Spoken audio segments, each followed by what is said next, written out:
On today's episode, well, guys, we better hurry up if we're going to get ahead of the weather. Now grab your tickets because we're getting to the theater.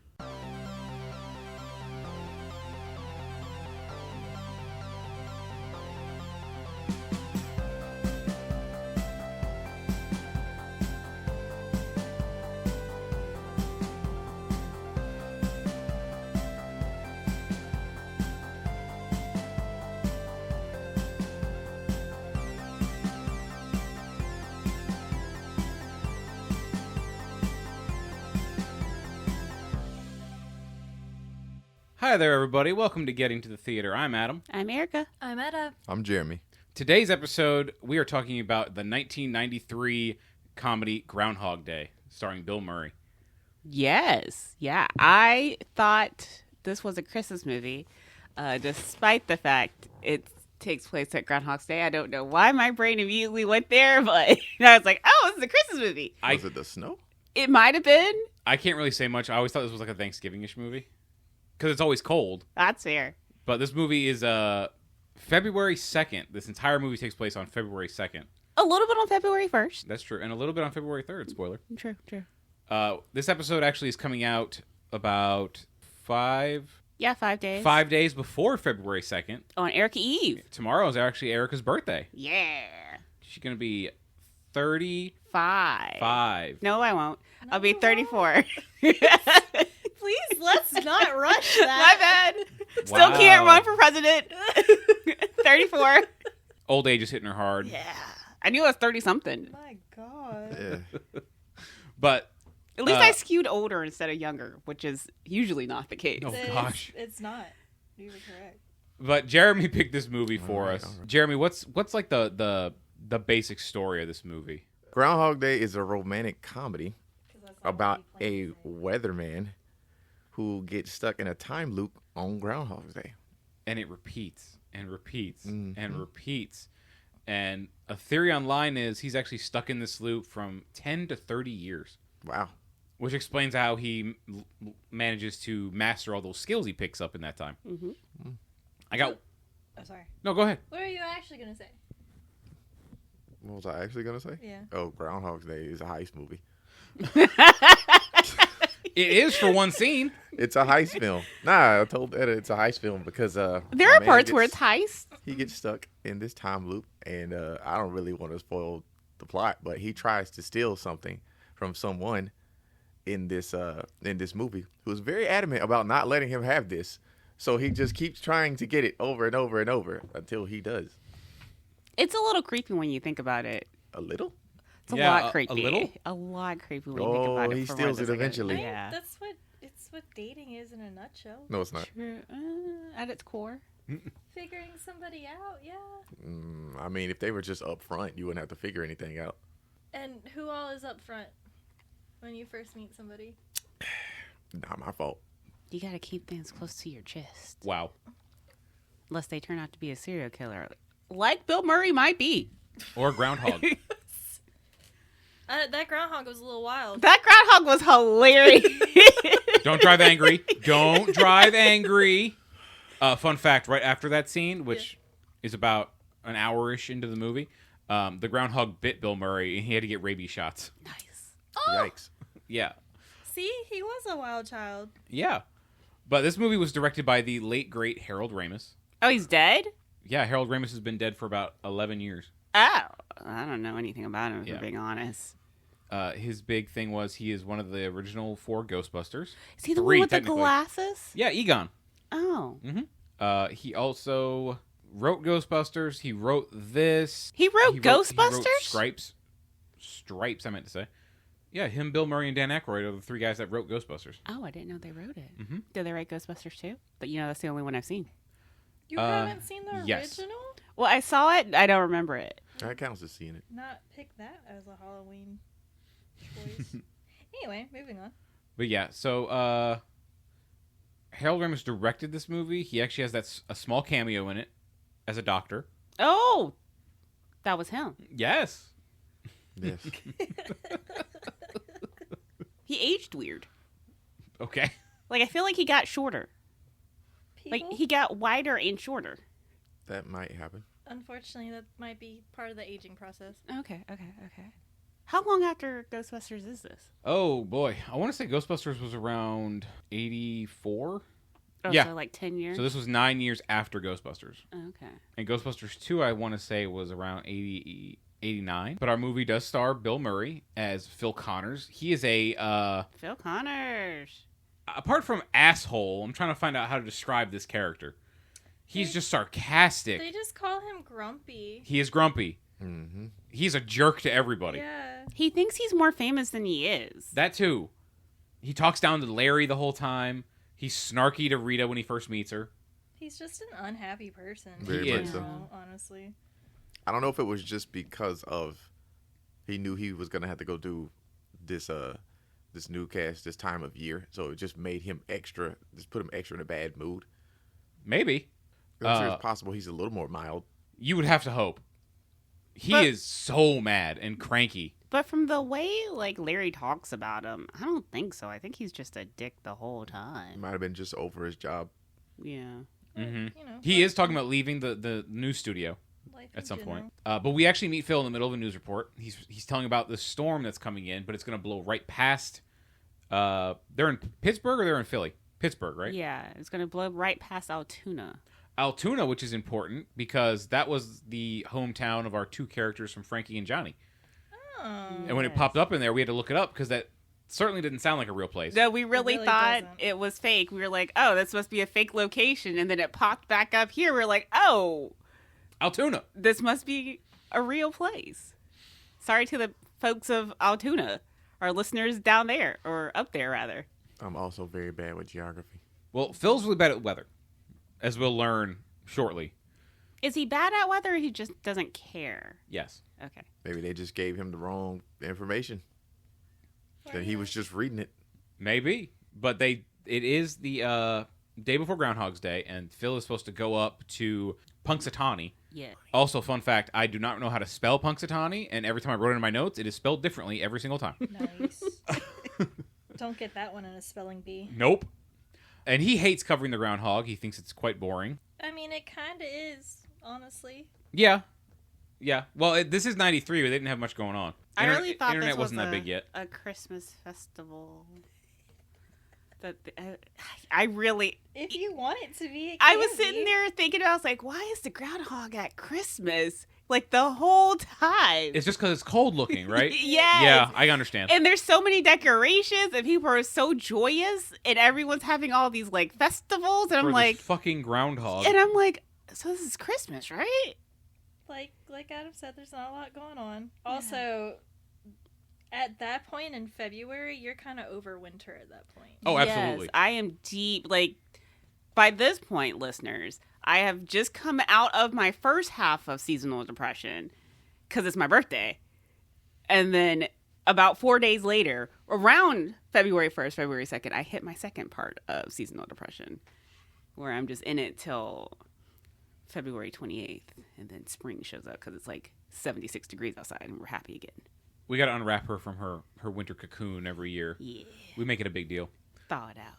So you usually go on vacation. You could have a celebration for that with groundhogs. But also for us in South Carolina, it's also usually already getting warm around this time. We don't get snow like this. Don't jinx it, please. We usually get snow. If it's going to snow in South Carolina, it does snow around this weekend. Around my birthday. Usually hits on my birthday. But Phil is introduced to his new producer, a lady named Rita, Yeah. played by Andie MacDowell. South Carolina native. And she actually asked Harold Ramis if she could use her real accent in this movie. I was sitting there. I was like, God, this accent sounds so familiar. When we got to, I think it was her second diner scene, and she's talking to Phil, we were both going, is she Southern? And sure enough, she spent some time in Columbia, South Carolina. She's from Gaffney. Oh. Yeah. Yeah. His cameraman and driver of the news van is actually Larry, played by Chris Elliott. The three of them head off to Punxsutawney to cover this story. And the drive there, Phil is telling them, like, look, I'm probably going to be leaving the news studio, going somewhere else.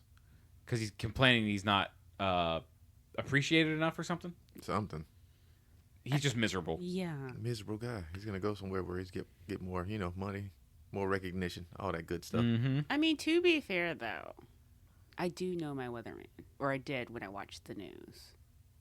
But the first time we see Rita, she's actually standing in front of the blue screen that they do the weather on, and she's wearing a blue coat. Yeah. So she's just playing with the TVs. All she can see are her hands and her head. To be fair, I would too. Yeah, absolutely. Yeah. Absolutely. Yeah. She looks like she's having fun, too. She's a very sweet lady. And she says on the drive up there that she thinks covering the Groundhog story is really cute. Mm-hmm. And Phil's like, you're out of your mind. This is his third year covering it. Oh, so- it is his third year. Mm-hmm. And he is quite over this thing. When they actually pull into Punxsutawney, they pull up to the Pennsylvanian Hotel, and Phil is instantly like, I can't stay here. This place is terrible. I've stayed here 2 years ago, and it was the worst thing. And she goes, well, it's a good thing you're not staying here. Right. I got you a place in the bed and breakfast down the street. I'm staying here. Like, he is so obnoxious the entire He really is. first 15, 20 minutes of this movie. Yeah. Yeah.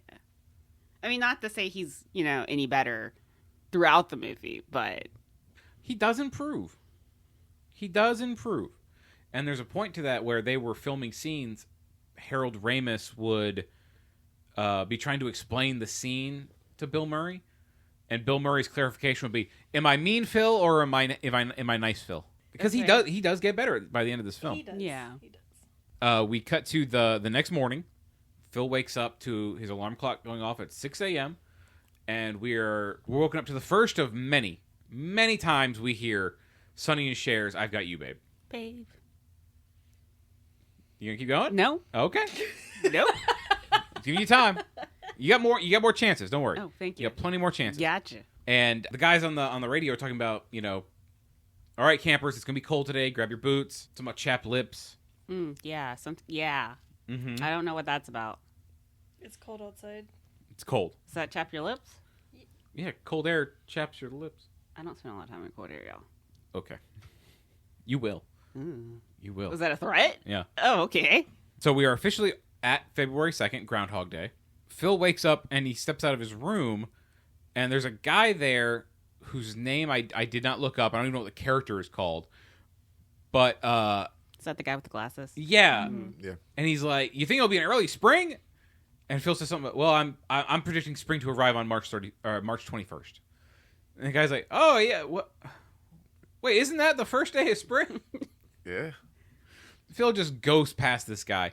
And then he goes downstairs. There's a sweet old lady who runs the bed and breakfast. She's so sweet, so old, so confused. Very. She doesn't catch a single thing he says. No. But right here, he asks her if she has if he can get a cappuccino.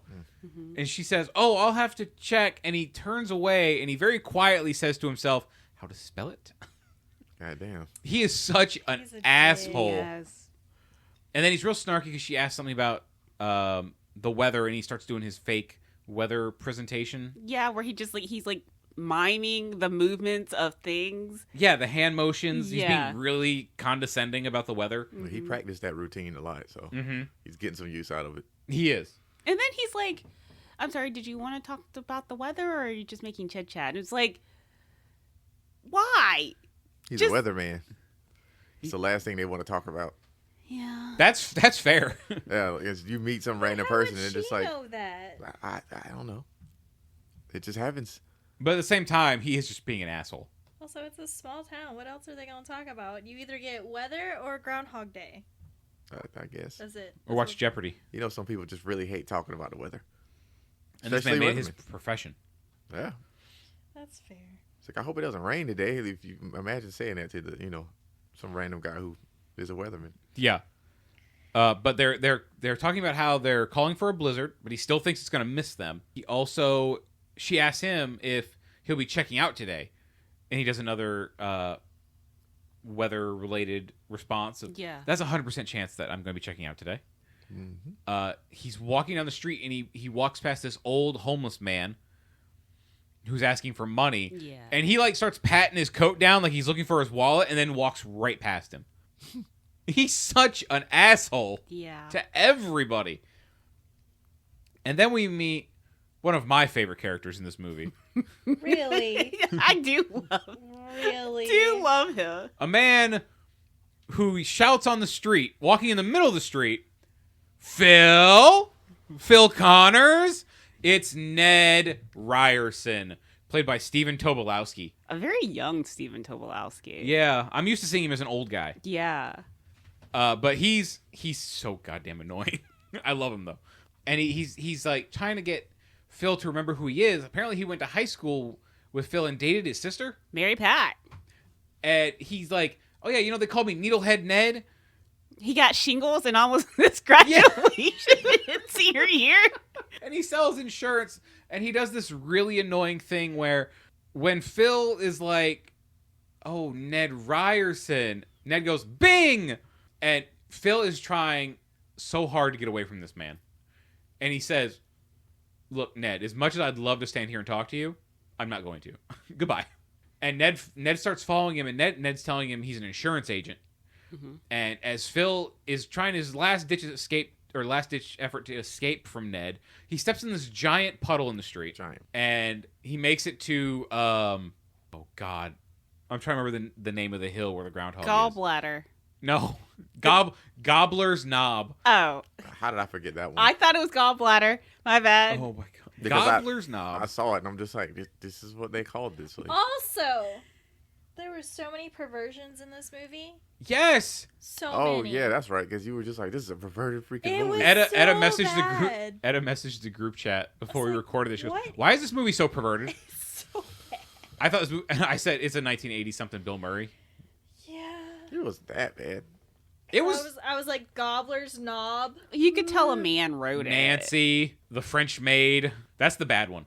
There's one near the end with Rita after he started to change a little bit and get better. Oh, yeah. This movie is pretty it has some out of pocket moments. It does. Well, compared to some of the movies that we watched lately though. It's way better than Never Been Kissed. It is, yes. That movie is terrible. I don't disagree that it was bad, but Shout outs to Drew Barrymore. Yeah, some of the movies we've been watching lately. Yeah, but Yeah, they were perverted as hell. yeah, but I also expect that from those movies and who does those. Wow. But this, The standards are skewed. Is Etta being biased? it's Groundhog Day. Why is the groundhog in the middle of Gobbler's Knob? We've been watching because it was originally a Thanksgiving movie. There we go. And I'll accept Yeah. that. Is it actually called Gobbler's Knob? Yeah. Yeah, I think so. Okay. being stuck in Thanksgiving over and over and over might not actually be that bad. No, because you're eating those collard greens. Yeah, It's but you're gonna hard get to tired of it say. after a while. That's Good. true. And it's 93, so nothing else is open on Thanksgiving either, so you gots to eat that. Well, Yeah. yeah. Or if it was Christmas, you get stuck opening the same Christmas presents every year for 10 years. That's true. But you at least get the option of Chinese food. It's true. Can't argue that. Hell yeah. Or you can be like Tim Allen and his son and go to Denny's, which is worse than death. Yikes. Shout out to Denny's. Is Denny's still... Yeah, there's one up the street. Yeah, there's one not too far from here. I don't know nothing about that. Well, at Gobbler's Knob, I really thought it was gallbladder stuff for a hot second. I was like, interesting name, but fair. That would make more sense. Gallbladder's Knob. Phil is being a knob Yes. because he's talking shit to Larry, of course. He's being very condescending to Rita. He tells Larry something about Larry has an idea, and he says something about you point the camera. I'll have the ideas. Some shit like that. I missed it. I might be remembering a different scene, but it seems like Larry's been stuck with him for a while. Yes. Because nothing Phil says phases Larry. Right. Like he's heard it 100 times. Larry's very much over Phil shit. Yes. Absolutely. Very young Chris Elliott, too. Yes, but every time I see him, I'm just like, I need to take your strong hand. See? That role kind of ruined it. I told you. Every time I see him. You were just like, that guy looks familiar. And I'm like, take my strong Take my hand. strong hand. And you're just like, yeah, no, that's not what I would have thought. Cause No, like I you said, agreed he's usually- immediately. oh, did you? Yeah. I was like, oh, yeah, that is him. I thought you said there was Nope. something else that you thought of. No. I think of Lily's dad from How I Met Your Mother. What? I think of the movie The Cabin Boy. That's the cabin boy. It's a movie where he's the main character, and he starts off as like a little wimp, Oh. and he joins this ship as the cabin boy. It's like a comedy fantasy. Okay. I want to say it came out around the same time. I was a Oh. kid. And then I also think of him as the mayor from Schitt's Creek. Oh my God, he's so good in Schitt's Creek. He's I swear that character plays dumber than he actually is, because sometimes he pulls one over on Eugene Levy. Good show. Really good show. Take my strong hand. My germs. Just whip this mashed potatoes up real fast. Oh, God. Even if he had a good hand, why would you do that? And then he's just got that one little finger that just moves. And he's just sucking the potatoes off it. Ugh. Chris Elliott is delightful. I think he should be more famous than he actually is. I agree.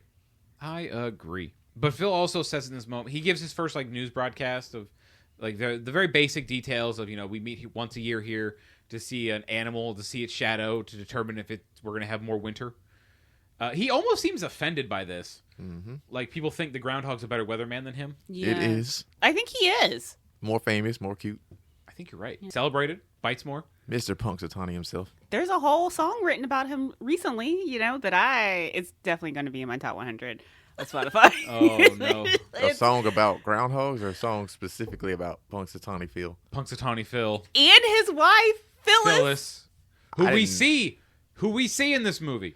Did not know that. Near the end, there are two people in groundhog costumes. One is dressed clearly as a man, and one is dressed clearly as a woman. And I wrote in my notes somewhere, Phyllis. Wow, they really got into this. Yeah, someone needs to hold Bill Murray like an apricot. The groundhog a whole white picket fence and wife, and It's nice, bro. surprised there aren't children. Yeah. If there's a sequel, there's children. Like in Frosty and Crystal's. No, it's Frosty and Rudolph 4th of July when Frosty gets those two kids. Terrifying. Yeah, And they would have to be P names. I think so. So Peter and Pam. Patricia. I like Patricia. Yeah. Patricia the Groundhog. If they ever did do a sequel to Groundhog Day, they would need to do it on a holiday that's really hot Well, hold on. That would be funny. Like Memorial Day. to contrast. Oh, no, even worse. Labor Day. Don't make the groundhog work on Labor Day. That'd be kind of cruel. But also, I was thinking the names. I have to work on Labor Day. Ugh. Yeah. The names would have to start with a P, but they would have to make the F sound. So Like Phyllis and Phil. So you got to think of that for the kids. Feeder and Fally. Frankfurter. That does start with an F. I know. Jeff with a PH. Can I just real quick? Erica said feeder and Fally. I'm getting in there. I'm helping you out. What name was Fally? Come to me with all your baby David needs. I got him. I need to know what name was Fally as well, because what is Fally? Pally? Sally. Oh my God. Yikes. Feeder and Fally. Because you couldn't take Patty, so you'd have to get because then it God. would just be Fatty, and that'd just be offensive. Offensive? Yeah. Fally's not offensive. No. I'm sure somebody could make it sound Neither is offensive. Feeder. God. Quentin Tarantino's going to name his son. Hey, come here, Feeder. I would fight my parents if my name was Feeder. Oh yeah. Feeder and Fally. All right. Well, we don't have a Feeder and Fally in this film, thank goodness. We barely have Phyllis, unfortunately. But I think his opening for the Groundhog Day introduction, the first one, is actually pretty good. It was good. and yeah. respectful. Yeah. it was something like he had rehearsed 1,000 times. Yeah. Because he didn't have a cue card, nothing. He just walked up there and spit the line out. And as soon as he was done with it, he was like, "All right, we're done. That's a wrap." He also, what would you call the master of ceremonies of the Groundhog thing? The master of ceremonies, probably. Yep, that works. That's how I describe it. Listener, that was not edited. Jeremy whipped that comment out in real time that fast. And he wasn't being sarcastic, but god damn it, did he not sound sarcastic. That's probably what you would call him. The Master Groundhog. But this is actually a really fun cameo. This is the boss from Christmas Vacation Yeah. and Bill Murray's own brother, Brian Doyle-Murray. Like I heard his voice and I was like, "Oh my god, he sounds like the ghost pirate in SpongeBob." Because he is. Oh. He voices the Flying Dutchman in SpongeBob. Thank you. Nice. Look at you. Yeah. You had it. And I actually didn't recognize him at first because I've only ever seen him with a mustache. So when I saw him clean shaven, I was like, man, that guy sounds an awful lot like Brian. Oh my god. But yeah, that's Bill Murray's actual brother. That's cool. Yeah. So he's the one up there rapping on the little stump where they have the groundhog. He pulls him out, and he's like talking to him. And he's smiling too. It's like, oh. The groundhog's just happy to be there. Yeah. But the master of ceremonies is like, all right, Phil, you think we're gonna have a few more weeks of winter? And then he pulls out this big scroll, and they say something about today at 7:02, 7:20. It might be like 7:20 at 30 seconds. Mm-hmm. The groundhog says, yes, we're going to have 6 more weeks of winter. That's a very important thing because we hear that phrase a lot in this movie too. And they do the second part of the little broadcast where Phil is even more put off by this groundhog doing his job better than him. I would like to interject real fast. When they pull out this groundhog, it was at that moment where I realized I didn't know what a groundhog looked like. I was like, huh, is that not a beaver? And then I thought, no, that's a groundhog. I thought groundhogs looked more like meerkats, personally. But color me surprised. I don't know what groundhogs, beavers, or meerkats really look like. It kind of looks like a beaver just without the tail. Yeah. I mean, Beavers are also a lot bigger, I believe. Yeah. Bigger? Mm-hmm. Yeah. That groundhog was pretty huge, yeah. How big is a beaver? Bigger than that groundhog. You could probably square up with one. Is it because beavers are that big or because I'm that small? Yes. Oh, God. Is a beaver like the size of Joey? Yeah. Maybe a little bit bigger than Joey. Oh, my God. Do you not Joey's our dog, listener. Out here looking like New York rats. The Lion, the Witch, and the Wardrobe? Yeah, but there's a lot going on in that movie in terms of like mystical situations, so I thought that was just a magical beaver. You know what? It was talking. You know what? That's fair. It was talking. I hate to say it. She's got a point. It was talking, so I was like, oh, magical beaver. Have you guys ever seen the BBC broadcast version of Lion, the Witch, and the Wardrobe where the actors are in beaver costumes? No. It's fucking horrifying. That's a stay tuned. Hold on, I'm going to find it. We ain't watching that. But Stay tuned for my life, I guess.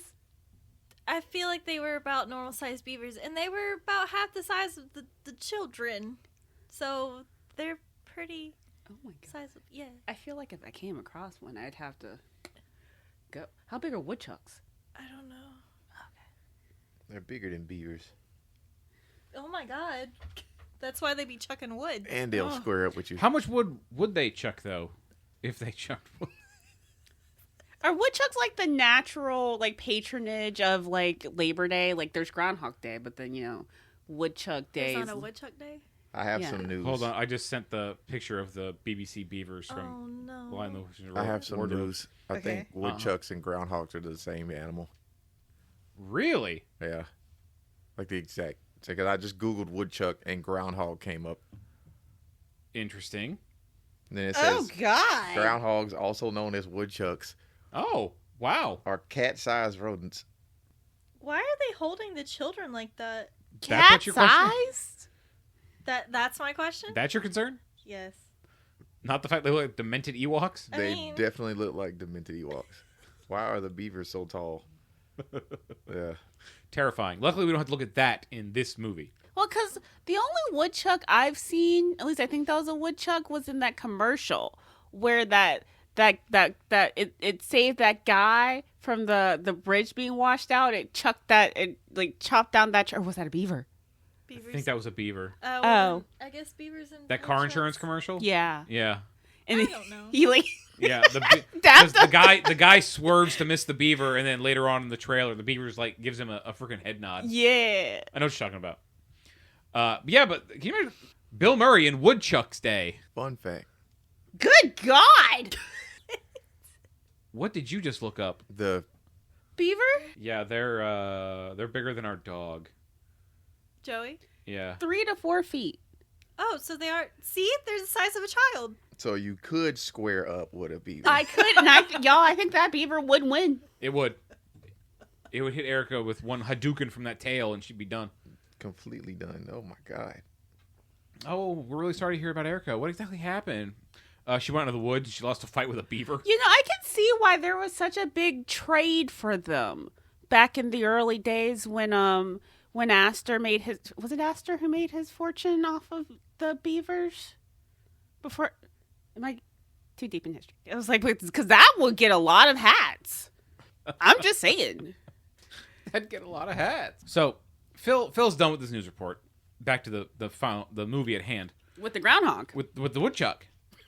And they're in the van and they're driving back to Pittsburgh and they get stuck in traffic. It looks like there's a truck trying to turn around, blocking all the lanes. Mm-hmm. And the snowstorm rolls in. And Phil is dumbfounded by this because he's like, no, the snowstorm is supposed to blow right past us.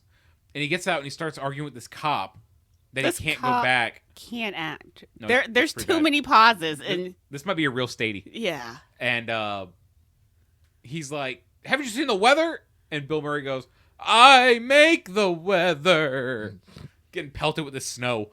He goes, look, you can stay here and freeze, or you can go back to Punxsutawney. So they go back and they're in the hotel bar, I think. I believe so. At the Pennsylvania. Yeah, they're back at the Pennsylvania. Yep. And he's just back there drinking. And Rita asked him if he's coming to the Groundhog dinner. And he goes, oh, no, I've already had some today. He said he had it for lunch, actually. This random question, circling back to groundhogs real fast. Is there like a large groundhog population? Do they live in trees or do they live in the ground? I think they live in the ground. Okay. That might be why they call groundhogs. Do they live in trees? Well, because it's like, why were they rapping on that tree stump? To get... Do they live in trees? Maybe they live in tree trunks. Yeah, because like I'm thinking in my brain, I picture, and it could be because I watched a lot of Winnie the Pooh in my life. I was just picturing them in like little trees with little doors, you know, like. I'm crying. I'm fucking crying. Well, if they did live in the trees, they definitely didn't have doors. I pictured them like actual Ewoks now up in the tree with their little walkways. Or I'm picturing like little hobbits living in a tree trunk with a big round door. That's how I was picturing it. It'd be, it's like the 100-acre woods, and you're just like, meandering through. Oh my God. Yeah. Oh, imagine if it was a beaver, though. You know how big that tree would have to be? Good God. Yeah, Oh my gosh. That's a beaver, right? Oh, do they live in trees? That's a groundhog? Oh my God. Are groundhogs big too? They ain't cute. I mean, they're kind of cute. Groundhogs are cat-sized. It's the teeth. It's the teeth. I love a little big teeth situation. Not that you have big teeth. I don't want you to get a My big man's head looked about directly at you just now. Like, hold up. Well, I was going to make a joke about one of our dogs, but never mind. Apparently, she was talking about me. No, I didn't want you to feel like, oh, no. If there's one thing I don't have, it's big teeth. You don't. You have normal-sized teeth, Thank you. unfortunately. Whatever that is. Unfortunately. They got him on some kind of monster, like a groundhog living in a tree. If you had big teeth, you might have to live in a tree. Apparently. It was like a legitimate question. Oh, my God. So, now that we know groundhogs don't live in trees. Right, correct. They might live in a tree stump. Or under the tree stump. Groundhog. A tree hog. You think they're related to hedgehogs? One hog's the ground, one hog's the head. I don't know. If he hits this beaver, some rings are going to fly out of it. Yes, I'm the biology major, but fuck, I don't know. Well, Phil goes back to his little not Airbnb. Bed and breakfast. Thank you, bed and breakfast. We should stay in a bed and breakfast one day. Oh, no. That wasn't a threat. Oh, no. Okay. What if we get stuck in a time loop and we have to harass a hedgehog? At least we'd be together. Not hedgehog, groundhog. In the trees. Sorry, I was looking up the guy that Bill Murray keeps running into in the hallway. It's played by Ken Hudson Campbell. What a name. What I recognized him from was Armageddon. Never seen it. Oh, isn't that Michael Bay? Yeah, the Bruce Willis movie where they go they send oil drillers to an asteroid. Like you do, you know? That's the logical jump. He was also Santa in Home Alone. Oh. Mm-hmm. But I never recognized that. Mm-mm. That's like He had a beard on. 2 years before. Home Alone? Yeah. Home Alone was 3 years before. You were very close, 3 years. Phil goes back to his bed and breakfast, and he discovers that there's only cold water. And he asks the lady who runs the place if there would be any hot water, and she has a very matter of fact, "Oh, of course not. Not today." Why would we have hot water here in the cold mountains of Pennsylvania? But also, why is he in the shower turning on the water? Yeah. Wouldn't you turn the water on, let it get hot, and then jump in? Apparently not him. He's one of those psychopaths who just like to torture themselves? Apparently. Oh. Or apparently he's just been in too many places where the water's just hot as soon as you turn it on. Well, a lot of hotels are. Most hotels I stay at, that water gets hot instantly. You could boil an egg. He gets his cold shower, and Phil goes to bed. He wakes up the next day. The alarm clock goes off again at 6 a.m., and we hear Sonny and Cher again. Mm-hmm.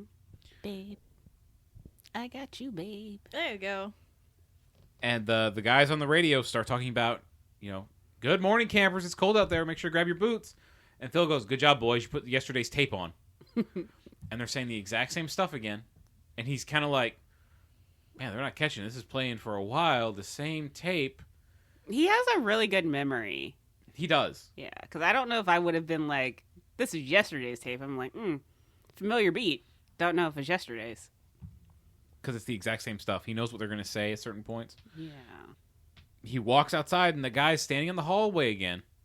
And he's like, you think it's going to be an early spring? And he goes, didn't we do this yesterday? And he's like, what? Well, he's a little rude to him, too. He's like, what day is it? Yeah, because I think this is where he pushes him against the wall, and he says, don't mess with me, pork chop. Yeah. And he goes downstairs to the old lady again, and he says something about, have you ever had deja vu? And she says, I can check in the back. Yeah. See if it's on the menu or something. She's so sweet. And she asked him again, do you think he'll be checking out today? And he says, 20 to 80% chance. Still very confused. Mm-hmm. And he makes his way down the street to our favorite location of the movie, Gobbler's Knob. Oh, yeah. And he passes the homeless man again. Mm-hmm. And he, I think, again, does the thing where he's pretending to look for his wallet. He does. He's confused, doesn't know what's going on. But he's still playing the beats. But he still remembers to be an asshole to this old man. He passes by Ned again, and this is where he's trying to run away from him? Or is it the next one? It's the next one. Okay, but he knows Ned sells insurance, recognizes him from high school. When he steps away again, he steps right back in that puddle. Which you would think, like, I don't know why he seems to step off at the same point. Maybe step off a little to the left or a little to the right. It takes him forever to figure that out. Yeah. Yeah. Because, like, even, like, a couple of days later, he's just, like, he just hops over it. I'm like, easier path. after letting somebody else walk in it. Yeah. Mind you. Yeah. Watch out, that first step's a doozy. A doozy. Bing.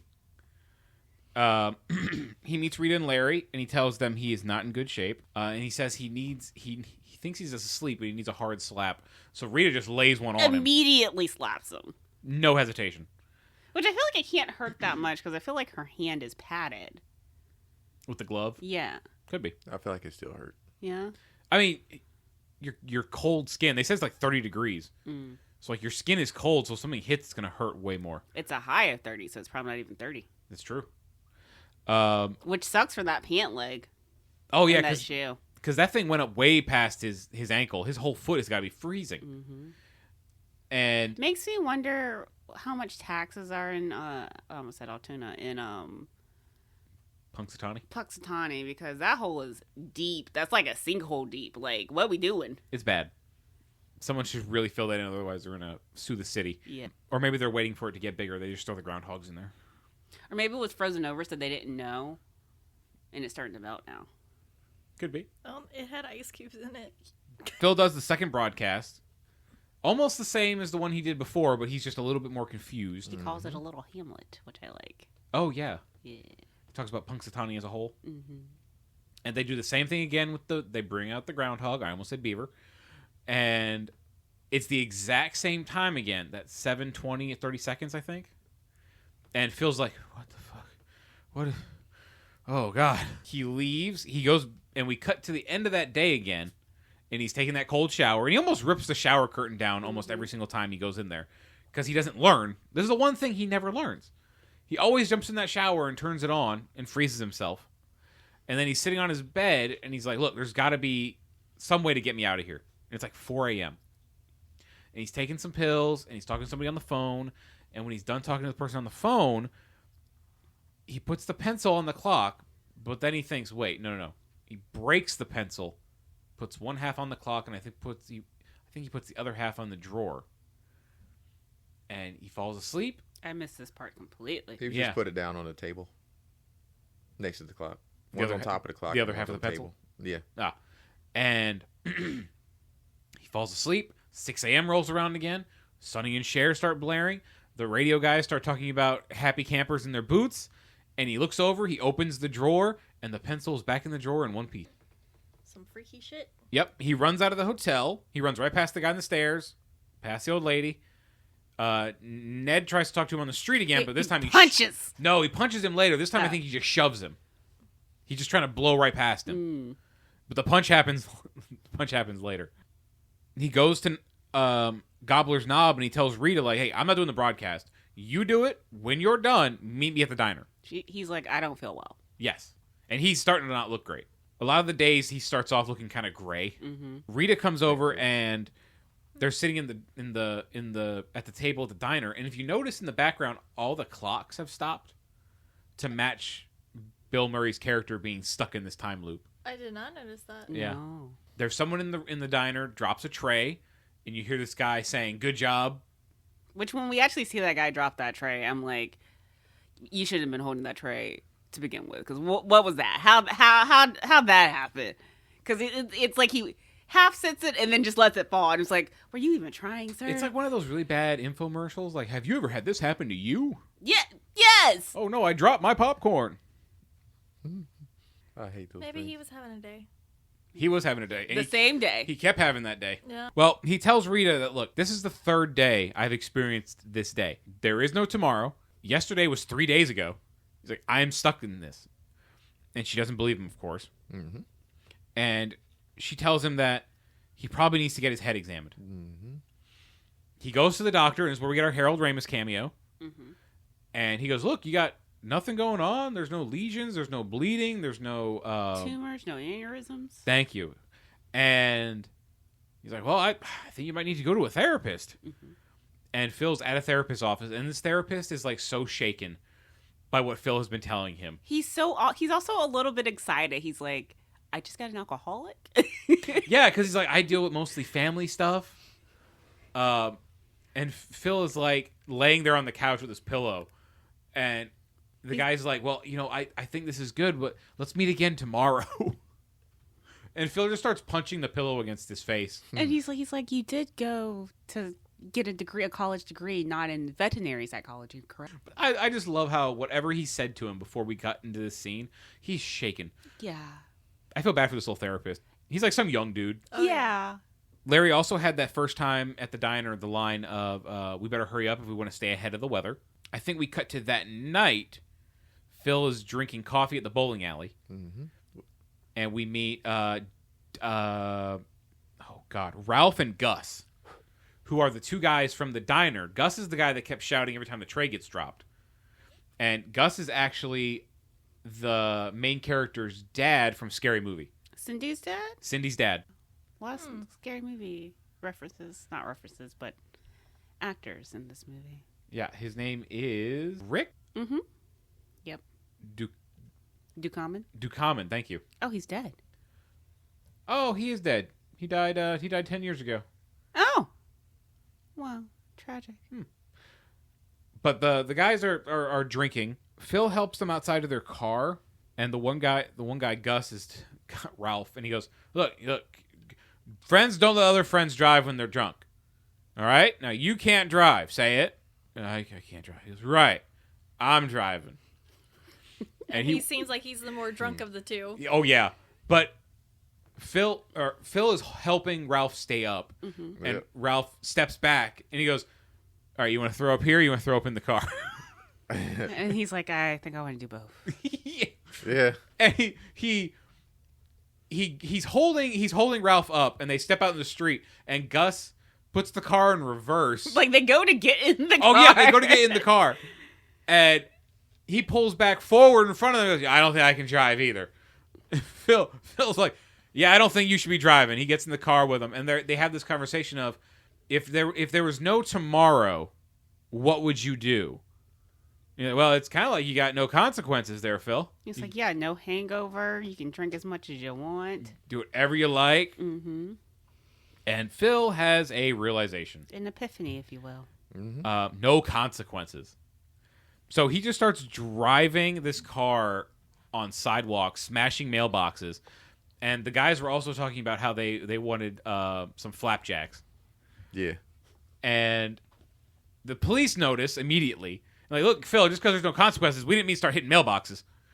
And he drives on the railroad tracks, and they're driving towards this oncoming train. Well, he's having this whole monologue, too, while he's, like, doing all this stuff. Because he's like, through life, they tell you to be nice to your sister and don't drive on the railroad tracks. And I'm like, I agree with the be nice to your sister part. You would. As a sister, you know? But... But he's having this crazy epiphany. Yeah. Like, I can do whatever I want. There's nothing matters. But I really like this part with the train, because they're driving toward the train, and Ralph and Gus are like, Phil, and Phil goes, I think he'll swerve first. He pulls off the tracks. He crashes into, I want to say he crashes into a power pole or something, a dumpster, another mailbox, and the cops come to the window and he goes, hold on, guys, I'll take this. And he goes, hey, can we get some eggs and some toast? He's like, 2 cheeseburgers and a shake. Yeah, and the guys are like, and some flapjacks. He goes, is it too early for flapjacks? And we see him get thrown in a jail cell, and then, boom, hard reset, 6 a.m. again. He wakes back up in his hotel room, and he's excited for the first time. Mm-hmm. And someone online described this movie goes through the 5 stages of grief. Sounds right. Yeah. Which are, like, disbelief, depression, anger, bargaining, and acceptance. Denial, thank you. That's the right word. But he kind of goes through that. Not in order, though. No. Well, no, I think that's the order you go in. This time when he goes downstairs, he leaves the hotel. He's happy. He passes the old lady again, and she asks if he's checking out. And he says, you know what? Add another day to my stay. But he also is like, hey, did someone come looking for me in a hat, a nightstick, and a gun? And A government official? Yeah. She was like, no one like that. He's realizing, I've got the power. Got the power. This is where he punches Ned. Yes. Ned does the whole Phil, and he runs up. He also kissed that lady. Yes. The old lady? Yeah, the old lady. Oh, I forgot about that. Yeah. But it's funny because Ned runs up to him, and Ned does the Phil Connors, and he goes, Ned Ryerson, and he just decks him on the street. Yep. This is where he steps over the puddle, and I think he lets someone else step in it. Mm-hmm. Finally. So rude. Yeah, not a hey buddy, watch out. Right. And then, but he like leaps over it, and I'm like, just step to the left. To be fair, he didn't see the guy walking up.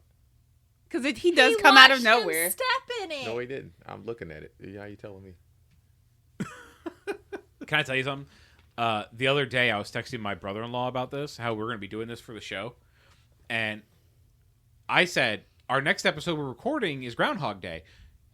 Not a minute later, he messaged me back, and he goes, Ned Ryerson? Oh, my God. Oh, my God. But this time, we skip right past the news broadcast, and we go to the diner again. Quick question. Uh-huh. Is there only one path to Gobbler's bladder? Gallbladder's knob, gobbler's bladder. You're so close. Gobbler's knob. He is very consistent. Yeah. Yes. Like, even when he's freaking out, he still manages to get to the exact same points at the exact same times every day. Yeah. He's punctual. Which is crazy after he... He's it's not crazy. Punctual Phil. Punxsutawney Phil. Right. Also, Punctual Phil. did y'all realize that the groundhog's name is Phil and his name is Phil? Yeah. Yes. Because they bring that up. Yeah, they brought it that took up. me most of the movie. Friend, no. Well, she was. Remember when I told you that she was just like, "This is a perverted movie." When That's she all I was came caught to up that on. conclusion, she partially checked out of the movie. I did. Like, you know what? This movie's perverted. Checks out. Like, what's going on my phone? I'm like, if you don't put that down. Yeah. But anyway, the scene in the diner when the two dudes the two dudes he was hanging out with when he was drinking. Gus and That's Ralph. how they like kind of met him. The guy's just like, wait a minute, your name's Phil, just like the Groundhog. And he's like, the yeah. Groundhog. Which I think was the scene right before he was hanging out with him in the bowling alley. Yep, that was when they kind of met. And Because then- they're like, oh, your name's Phil? The Groundhog's name is Phil. And he's like, yeah. hell And yeah, I was like, oh, yeah, you definitely missed that. look, man. And or you just didn't. They didn't click at all. This perverted woodchuck movie. Yeah, It is. Perverted beaver movie. Beaver movie. perverted ass movie. Everybody's hanging out down at fucking Gobnobblers. Goddamn, waiting on the fucking. That's probably the name of the strip club in town. Welcome to Gobnobblers. Tonight on the stage, Phyllis and her apricot. Oh god, Hold me, Phyllis. fucking knob. Gobstopper. Yeah, fucking knob gobblers. Gobstopper. But he's having this gigantic breakfast. Like he seemed to order every item on the breakfast menu. Every possible sweet. He lights up a cigarette. That's what blew my mind. All the smoking indoors in this movie. And it's just like, no. Like, not even, hey, do you mind if I smoke? No, just out and lighting. I'm like, good God. It took us back to our childhoods. That used to be, yeah, as I say, that used to be a thing. I remember going because we always sat in the smoking section because my Yeah. parents smoked. I hated it. Yeah, I hated walking through a place and there's just This a cloud. lighting. but it's that great quote. I don't know who said this, but it's like having a smoking section in a restaurant is like having a peeing section in a pool. And it's absolutely true. But God, it's just. I remember going into places and just smoking or non-smoking, Yep. and just a haze in the air, like the airplane from Hook. Yeah. Oh, that plane was disgusting. So fucking. He is gorging. yes, Yes. and she's like, "You don't have any kind of worries, you know, a man getting older, Yeah. your cholesterol or anything like that." She's like, love handles. And I'm like, ma'am, I feel like he's not even going to make it to be able to get love handles. Like, Wow. Not the way he's eating. He's up to some big back activities right here. Ah. Oh yeah. I'm not gonna lie, I was a little jealous. it was too, like, it looked too sweet. I was like, I don't, Yeah. I'm more the Ron Swanson. Give me all the eggs and bacon you got. I like a savory, like, cholesterol feel. Like, I don't think I'm going out by diabetes. I think it is going to be the heart takes me out. Well, what takes Phil out is he's talking to Rita, and she's like, "Look, you know, you are a slob," and she quotes some poetry to him. Randomly off the cuff. Yeah, Which we found out later why, but still. Rita loves poetry. Yeah. Studied it. And Larry walks up, and Larry again is like, "Guys, we better hurry if we're going to beat the weather or stay ahead of the weather." And she tells him, like, what does she say to him? I don't remember. Does anybody remember what she says? Because this is where he leaves and he walks past that lady in the booth. Oh. He's like, I'm going to stay here and finish this. And she goes, she says something, but I don't know what it was. She said, "Do you want a doggy bag?" He's like, "No, I'm gonna stay and finish." And then she's like, "I thought you hated this place." And he's like, "Nah, it's growing on me." Yeah, okay. That's what he says. But as he leaves, he passes by a lady in the booth and he's like, "Excuse me, did you see the groundhog today?" He also sits right next to her, which is kind of creepy. Mm-hmm. And Because she's reading the newspaper, right? yeah. And he goes, "What's your name?" And she goes, "Nancy Taylor." First of all, no. She told a complete stranger your first and last name. She I'm going to be real with you, at some point probably ended up on a Dateline movie video thing. But I am convinced also she might be a serial killer. The way she be rolling through this movie, I'm like, there's something off about her. Wouldn't that be funny if the twist was he's stuck in this time loop and someone in town was a serial killer? Mm. Which they've definitely made that into a movie. It's like Happy Death Day, kind of. Oh, yeah. Yeah. That'd be funny, just like have that brief little thing. He has to solve the murder. The murder mystery. Every day, his first task is to apprehend the serial killer. Then he can do all the rest of the shenanigans. Yeah. That would suck. But he says, "What high school did you go to?" She says, "Lincoln." He goes, "Who was your 12th grade English teacher?" She goes, "Mrs. Welsh." He goes, "Nancy Lincoln Welsh." "Thank you." And he just walks away. If this was like Yeah. 20, 30 years later, right? I feel like immediately she'd been like, are you trying to break into my, like, password? Like, that's the immediately jump I would have made. I've been like, are you trying to get, like, my password collection? What's happening here? This is very specific questions. Don't like this. What was the name of your first pet? Yeah. Right? And the last 4 your social? Yeah. Well, we go to our 5th day. We get the first 5 in a row, and he goes to Gobbler's Knob, and he runs into Nancy intentionally. And she's standing there dancing in place. Just Dancing vibing. This little jog. This little jig is terrible. And It's so bad. Yeah. It's bad. And he does the immediate thing of, Nancy? Nancy Taylor? From Lincoln High School? I sat behind you in Mrs. Walsh's English class. And poor girl is so confused. But she falls for this so fast. Immediately. And immediately he's like, I asked you to prom. You said no. I was shorter then. I got bigger. Yeah. And he's like, you stay here. I'm going to go do this news broadcast, and then I'll come find you. And she's like, oh, you work in the weather? And he's like, yeah. And she's like, I should have known. And I'm like, how? You just, really? You seem angry and miserable. But And they're yelling at each other, which makes it so much funnier. oh, because the music is playing pretty loud? Well, we cut to that night, and he's got her back in his hotel room, and they're canoodling, Oh boy, are they? as one does. They're making out hard. And They're like rolling around, too. That's rolling around the furniture. But he calls her Rita. Mm-hmm. And she's like, wait, who's Rita? He's like, I don't know. And then she's like, is this some one-night stand thing? And I'm like, yeah, probably, ma'am. But he says, Nancy, I loved you. I've always loved you. Will you marry me? Or will you be my wife? And she falls for this shit. Yeah, she falls for it. And he goes, oh, Rita. And she goes, Nancy. He goes, whatever. And she keeps making out with him. Nancy's terrible. Nancy needs some self-respect. She's going through it. Is this fireplace in not like the main area of the bed and breakfast? No, it's up in his room. Are we Because sure? he turns it on later. Because when he brings other lady over, Rita. it seems like it's a main area. No, it's his room. Okay.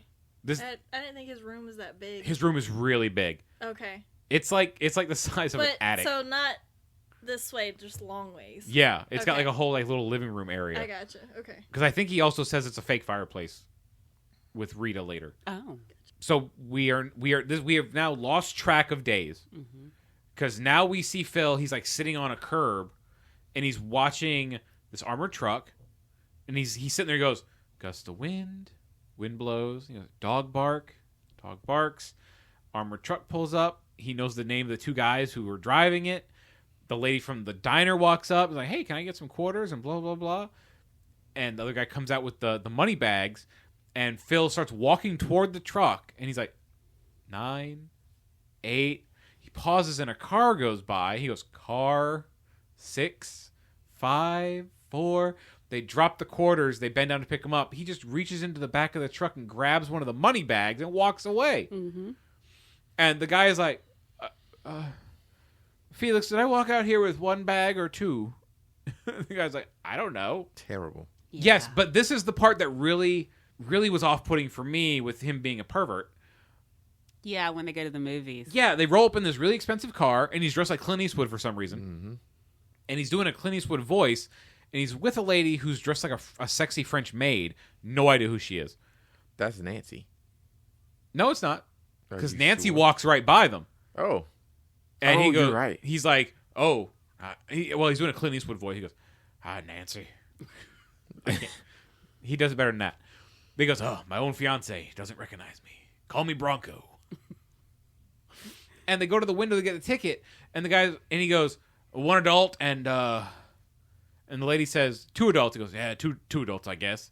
What joke is that supposed to be? It's like, ooh. Are we confirming Phil wants to be a pedophile? I hope not. I think he legitimately didn't know how old that woman was. That doesn't make it better. That doesn't make it better, but that does. But no, explain what I happened bet there. not. I bet he does not care. Why are you looking like that? Well, you know what year it was?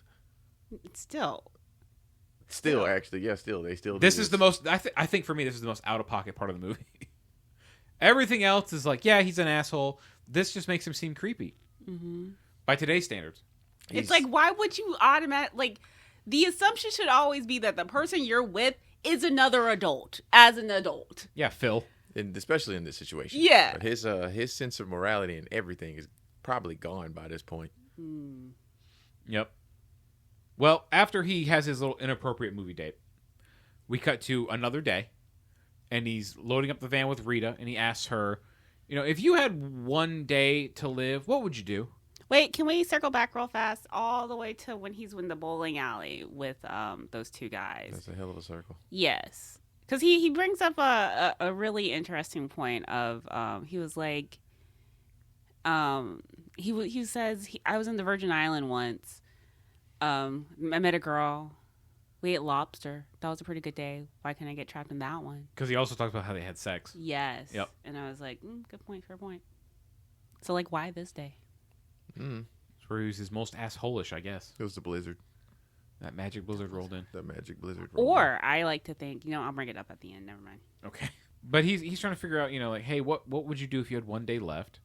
I don't remember what she says, and then he starts asking her, like, what kind of man does she like? What kind of men is she into? And he asks if he can get her a cup of coffee. They go to the diner, and she starts describing her perfect man. It's, he's humble, he's sweet, he's got a nice body, he's intelligent, he likes poetry, he speaks another language, loves his mother, and all these things she's describing her perfect man as. Phil is going, oh, that's me. Oh, that's me too. That's so weird. These are all describing me. Oh, what a conceited man. Very.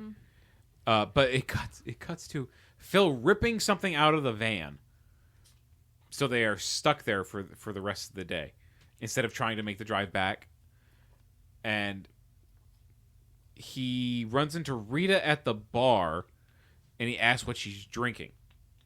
And she says she drinks a sweet vermouth with a twist on the rocks. And this is where we start to have a whole lot of repeats, back to back to back to back to back. This is where it becomes a heist film. Yes. In a way, I will yeah. agree. He is trying to steal Rita's affection. Yes. And this a whole bunch of resets. Every time he gets something wrong, he goes back and does it again. There's a lot of slapping. Yeah. A lot of slapping. And he orders the same drink as her. And there's this old bartender behind the bar. He never really has any major scenes, but sometimes when they cut to this guy, it's like he knows what's going on. Like he has this expression on his face like, that's not going to help you with this one, Phil. Because he's just watching this guy fail not over and over, but watching him fail. But that's what makes me every think that he time. knows that he's like been witness to all these things. He's also stuck in the time loop with Yeah. them. Wouldn't that be funny? There's another person stuck in that loop. And they never know. They never know about each other.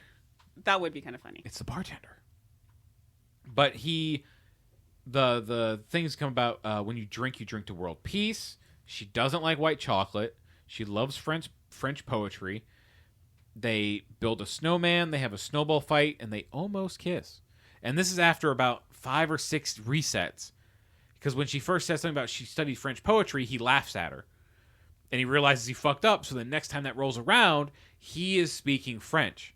Do you think he spent some time in between there learning French? I do. Definitely. Yes. So that's probably a number of loops that we skip to get to that one. They dance in a gazebo in the park. That's such a specific thing to study, 17th century poetry. French poetry. Yeah. At that. Yeah. Like, that's so specific. Very niche. She's a weather producer. Yeah. When they're building the snowman too, they talk about they haven't done this since they were kids. He mentions he wants to have kids someday. He pulls out a pipe and puts it in the snowman.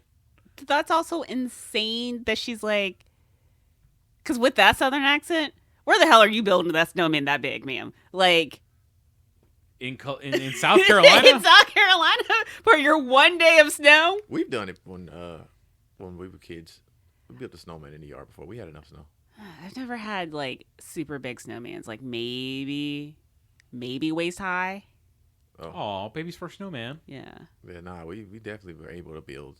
We might have had to collect a lot of snow, like The whole yard? over a wide area, but we got it. Also, just collecting enough to be able to pick up a big snowball and just drop it on somebody. Growing up in New York, we never had to try. Yeah, nah. There was plenty of it. Oh yeah. Well, And more was coming? More was coming. I was the asshole kid that would take snowballs and I would put dye in the middle of them. So when I hit people's clothes with them, they would stain. The worst. Sounds right. Shame on you. Absolutely terrible kid. It's creative though. You could have put other things in there like rocks and No, never rocks. Maybe sometimes ice, but never rocks. Yeah, I was that asshole kid. Just keep scrunching until you now had a block of ice. yeah. It was not a snowball anymore. Done that. And then it's just like, oh yeah. They're walking back to the hotel, and she says something about it was a pretty perfect day. And Phil says, "You come up here real quick. I want to show you something." He goes, "Oh, I don't think that's a good idea." He goes, "I don't think it's a good idea either. That's why I'm gonna bring you up here real quick, show you something, and then kick you out." And they go up to the room, and he says something about, "Do you want to sit and stare at the fake fire?" They finally kiss here, and Rita is like, we really shouldn't ruin this day, and it's kind of forward for me, and I think I should leave. And he's like being real handsy. He is. He's trying. Yeah, I was like, she's saying no. Let it go. I wrote in my notes, rapey, bad. Yeah.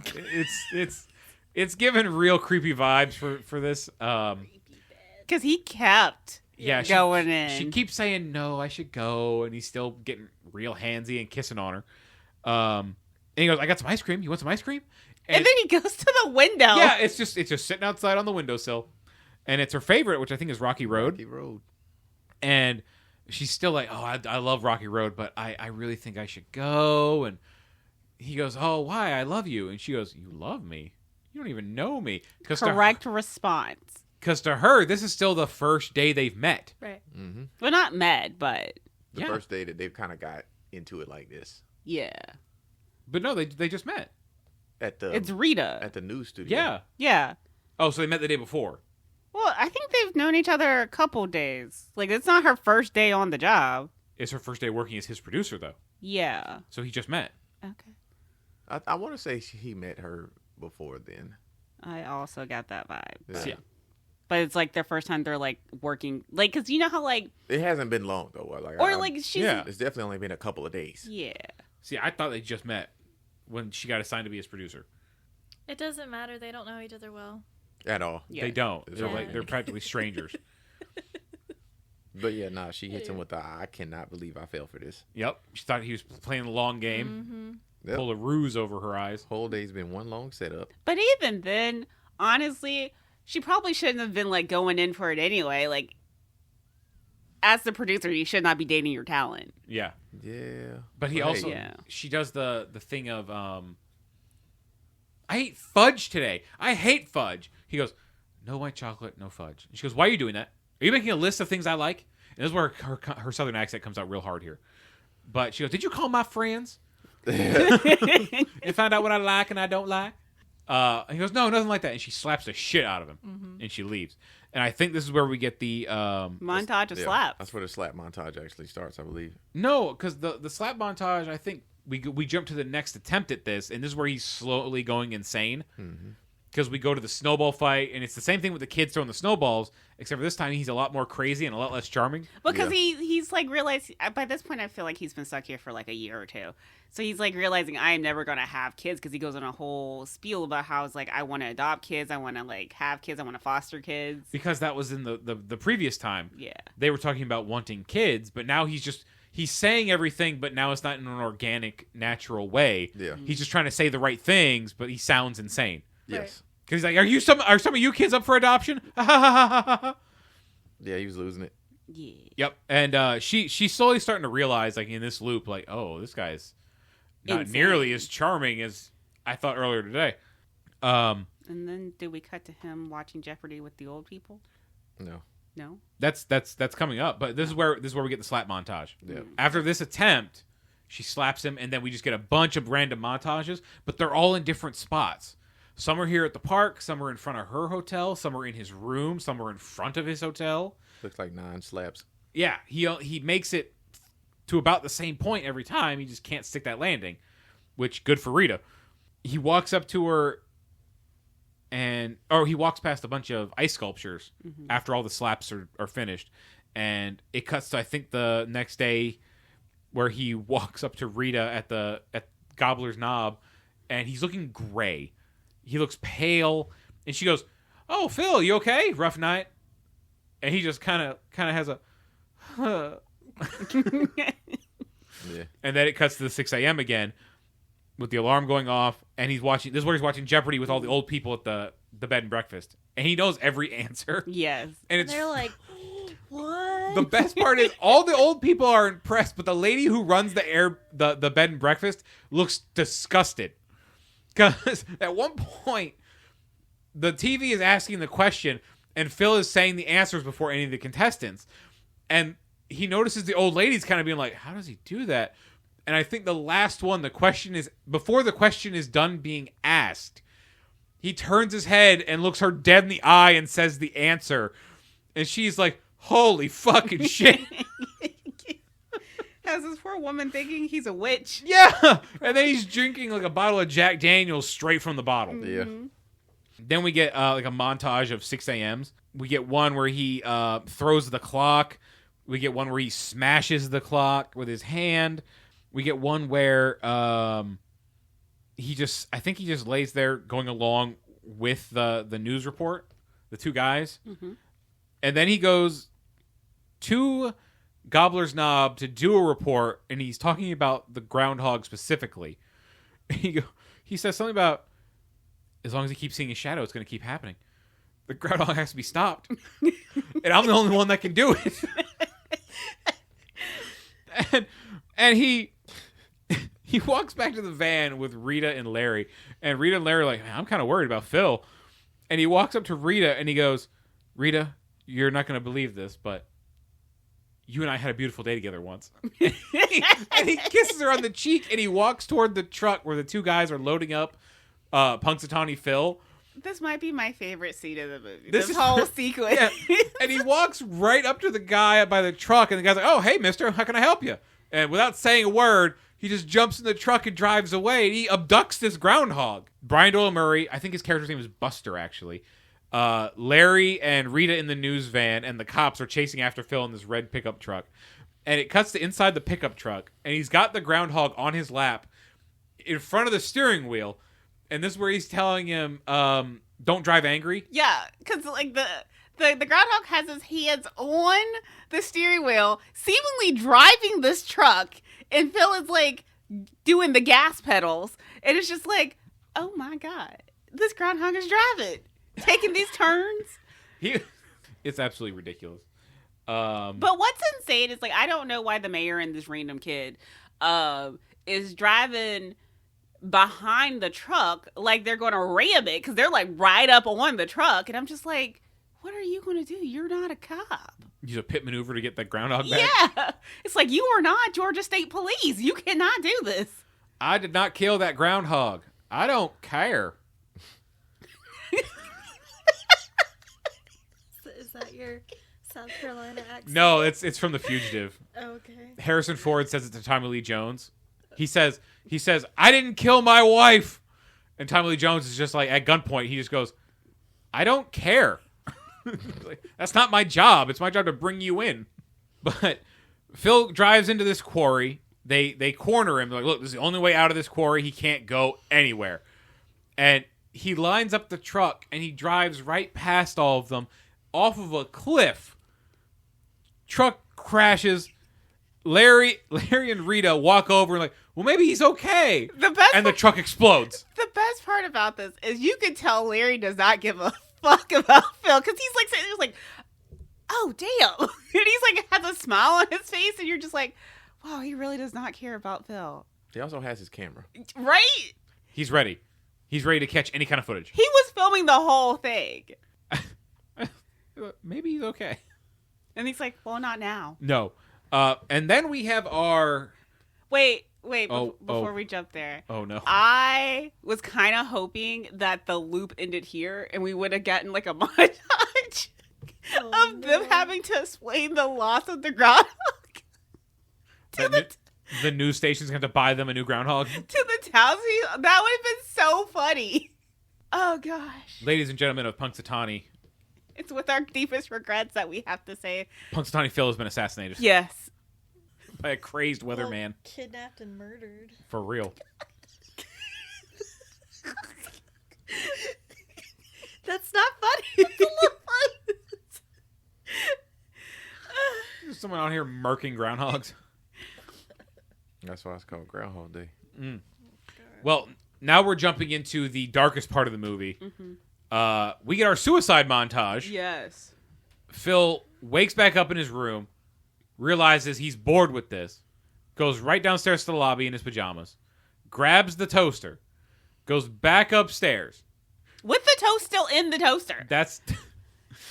He sits down, he sets it down next to the bathtub, gets in the tub. He pushes the toast plungers down, whatever you call those things. Mm-hmm. And then he grabs the toaster over the tub, and then it cuts to downstairs, and the lights start blinking. And the old lady's like, "Oh no, not another one." But as she watched him take the toaster, right? She knew what was going to happen. She didn't try to stop it though. No, but like I hate that guy. Let him toast it. Let him toast. I like when we first watched, or maybe it was there in our last watch. I was like, "Do you think the water's warm?" And then like we watched it happen, and I was like, "I think it is now." It's one way to get some hot water. He also steps out in front of a truck. Which, how do we get this one first before we get to the next one? Well, it's it's an escalation every time he gets further and further from his hotel room. Okay. Because that first one he's in the tub. In the next one, he walks out into the street, and I think every single one he keeps his pajamas on. Mm-hmm. But he walks out in front of the truck, and he's just doing a mip, mip, mip. Hit me, please see me, and hit me. And the truck just bam. The third one, he leaps off of a building, and then it cuts to the morgue, and Larry and Rita are identifying his body, and Larry, very Queen Charlotte-like, is like, "Yep, that's our guy. It's really sad that he died. He was great. Sorrows. Yeah. It kind of makes you wonder a little bit when does the loop reset? Like when he dies, does it reset right then, or does it reset at 6 the next day? That was my question, and I think it sets at 6 the next day. It has to be. Because Erica asked that exact question when he was doing the suicides. And I just pointed at the TV because I was writing a note. And it cut to the morgue scene where they were identifying his body. And Erica went, "Oh, never mind." Yeah. Because it has to be 6 a.m. Has to be. Otherwise, we wouldn't have seen that. Because they also show they hold on a shot after he drives off the cliff into the quarry. Mm-hmm. After the truck explodes, they hold on Rita and Larry for a minute. And then we get that morgue part later. Yeah. So they have to... At least they don't remember it. At least they don't remember. Yeah. At least the groundhog is still alive. Now. I wonder how many times he tried kidnapping the groundhog. Oh, yeah. Sometimes he might just try to kill the groundhog. Yeah, he goes there with a knife or a gun. It's like, "Let me kill him." I feel like he only did it the one time because once it didn't work. So are we sure? He told him not to drive angry. Maybe this wasn't the first time. Well, as we're about to find out, a lot of stuff has been going on, but also you got a good point. Yeah. A lot of stuff happens that we don't see, which I would love to see the setup for. We are back in the diner with Rita, and he tells Rita, "I'm a god. I'm probably not the god, but I'm a god. I can't die." And Which leads me to believe he's agnostic. Could be. Mm-hmm, mm-hmm. Or a little Catholic boy. She mentioned she went to Catholic school, I believe, in this scene. Because she says something about, "You were definitely not God." And he goes, "Well, not God, but maybe a god." But he goes, "I've been shot, stabbed, poisoned, frozen, hung, electrocuted, and burned. And I'm still alive. Every day I wake back up in my hotel room just fine. I would love to see why someone shot him or stabbed him, how he froze. Maybe he shot himself. Who poisoned him. Or stabbed himself. Maybe." And he starts going around the diner to prove that, "No, I have been stuck here for a long time, reliving this same day." He knows everybody in this diner. Yep. And their backstory. Yes. He knows the waitress, how she always wants to go to France. Another waitress moved from Ireland when she was little. None of the people are questioning how he knows this. No, everyone's just totally fine with it. Yeah. There's some couple sitting there, Frank and Debbie, how they're about to get married today, but they're a little nervous about it. Or she was questioning it. She was questioning it. She did, yeah. He says something about this waiter right here. He went to this college and he worked here for a job. He's also gay. Which is not cool, outing him. In front of everybody. Yeah. But luckily for him, it's gonna get reset. He says, "This is Gus. He was in the Navy. He wished he'd stayed in." In a few seconds, a waiter's gonna drop a tray over there. 5, 4, 3, and Rita's like, "How are you doing this? What's going on?" And they sit down in a booth, and he says, "I know everything about you." And he says something about she goes to the same cabin every year with her family. And there's like a floorboard loose or something. Yeah, she hides under the porch. And she's just sitting there like in awe of him even knowing anything about her. And this is where she kind of starts to believe him, and he says something that's, it's always February 2nd for me. He says, in a few seconds, Larry's going to walk in here, and he's going to try to take you away. You can't let him do it. And as he's saying this, he's writing something on a piece of paper, and he hands it to her. Larry walks up to the table, and Larry says, hey, guys, we better get going if we're going to stay ahead of the weather. And she looks at the paper, and the paper says that exact phrase on it. Fantastic handwriting. His calligraphy is chef's kiss. Top notch. Yeah. So she finally believes it. And she decides that she's going to spend the rest of the day with Phil as a... she says something about being an observer. Objective witness. Objective witness, thank you. And he's got her back at his hotel room, and they're throwing cards at a hat, like flicking cards. And she's like, you're good at this. You had a lot of practice. He goes, well, all you got to do is practice like 5 days a week for 5-6 hours a day. So that already tells us, he's been stuck here for a long time already. They're sitting there talking, and she looks over at the clock, and it strikes midnight. And she's like, you're still here. Well, I never said I was going to disappear at midnight. I said it restarts at 6 a.m. Got them Cinderella rules. Yeah, he's going to turn into a pumpkin. Rita says she did have a good day with him. And she's surprised. Yeah. Yep. Rita falls asleep, and Phil's getting better now. But this is where he has another creepy line. He's like, it's okay if you fall asleep. It's fine. He's like, I won't touch you much. No. Bad, Phil. Bad. Get the spray bottle. Phil tucks Rita in, and he says to her, like, how great she is. How she's just, like, the perfect person. And he says, the first time he saw her, he wanted to hold her as tight as he could and not let her go. But he also realized that he'll never deserve a woman like her, all while she's sleeping. She's a very heavy sleeper. And then we cut to the 6 a.m. again, and he looks over in his bed, and Rita's gone. Mm-hmm. And this is where we're full on good guy Phil. He walks down the street again by the old man, and he takes out his money, and he starts counting out bills, and he's like, fuck it. And he gives the old man all of his money. Mm-hmm. That was one of the saddest parts for me. Yeah. The old man? The montage. Yeah. It's weird that he kept calling them Pop and Dad. Yeah. Yeah, yeah. I want to talk about that when we get there. But he goes to Gobbler's Knob, and it sounds so inappropriate. It is! And this is where we see Phyllis, actually. This is where we see the two groundhog costumes. But he goes up there, and he's got a tray of pastries and coffee for Rita and Larry. He's finally being nice. And he says, I was talking to Buster earlier. I think he says Buster. They said there's a good spot over there that we could probably set up and get a better shot. Larry, what do you think? And Larry's like, yeah, let's go for it. He goes, great. And he goes to carry the camera. He goes, I'll get the heavy stuff. You get your coffee. It's fine. I got it. And he says, Larry, we never talk. You got any kids? Which I presume that Larry does not have any kids. I don't think so either. Yeah. But wouldn't it be funny if Larry's like, yeah, I got like 7 kids back home. Okay, Nick Cannon. Damn. Well, he got like Raising a 12. small basketball team. Phil also here starts taking his piano lessons. Because he's sitting at the diner. Reading a book. Yep, he's reading more, I think more poetry.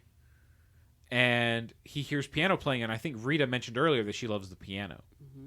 So he goes to this lady for piano lessons, and she goes, well, I'm with a student right now. I can get you tomorrow.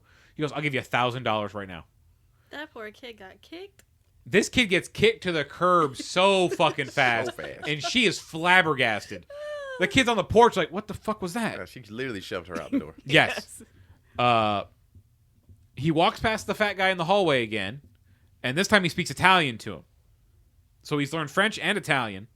Which, it's not a hard leap to jump from one to the other. For me, it would be. Okay. I have a hard time with English. But he says something Italian to the fat guy in the hallway. The fat guy repeats it back to himself like, oh, that guy's so sophisticated. He spoke Italian. And then he goes back to the piano teacher. And he progressively gets better. He does, but it's funny because the subtitles were saying he's playing this piece badly. And then we see him doing his ice sculpting with a chainsaw. And Larry and Rita are surprised because they didn't know he could do that. Then we go to his next piano lesson, and the subtitles say he's playing that same piece again, but now it says better. This is my favorite interaction he has with Ned. It's the Ned recognizing him on the street. Ned walks up to him. Phil acknowledges he knows who he is, and he hugs him, and he says, "I've missed you so much."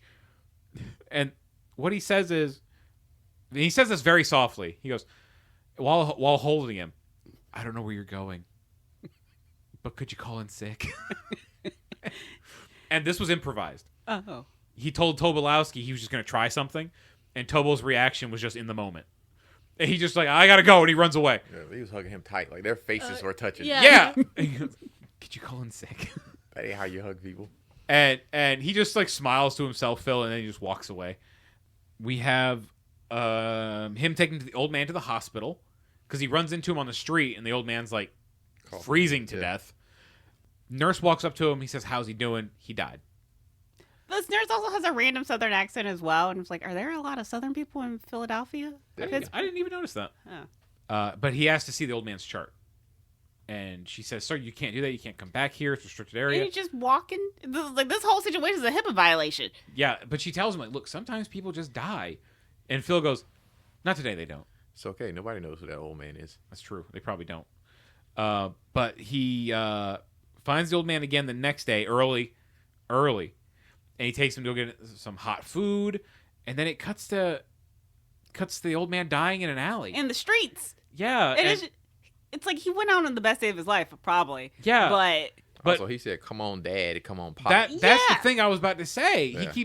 I think Phil lost his dad when he was young. I also think he lost his mom because he refers to the old lady, the bed and breakfast keeper, as mom sometimes. Yeah. Maybe he's an orphan. He might be. I was really getting that strong dead dad vibe from when he's calling this guy Pops and Dad. Had like a traumatizing situation where he watched his father die. I think so. He was killed by a groundhog. Or a beaver. Or a beaver. A rogue beaver attack. A woodchuck. Yes. A rodent of a usual size, if you will. Yeah, ROUSs. But we don't ever go back to the old man after this. He gives up. He's trying to revive him in this alleyway, but he has this realization on his face of like, can't save them all. I guess he is gonna die. But I feel kind of bad. This old man dies in a gutter. Why are you laughing so hard at that? Because it's like one of those where he's like, well, and he gets up. No, it's not even well. It's whelp. He gets up, dries his tears, and just walks away. Oh no. Anyway, basically, we go back to having another broadcast. This is his amazing broadcast. This is where he's speaking so highly of Punxsutawney and the people and the groundhog and the ceremony. I think he quotes a little bit of poetry in this one. Everyone is blown away by it. Mm-hmm. Other reporters have their microphones out in front of Phil trying to catch what he's saying. And Rita is inspired by this. And she's asking him hey, can we go get some coffee or something? Inspired to write 17th century poetry. Yeah. He says in a little bit he has some errands he has to run. This is the start of he's figured out every little side quest in his story, mm-hmm. and he's got it down to a T now.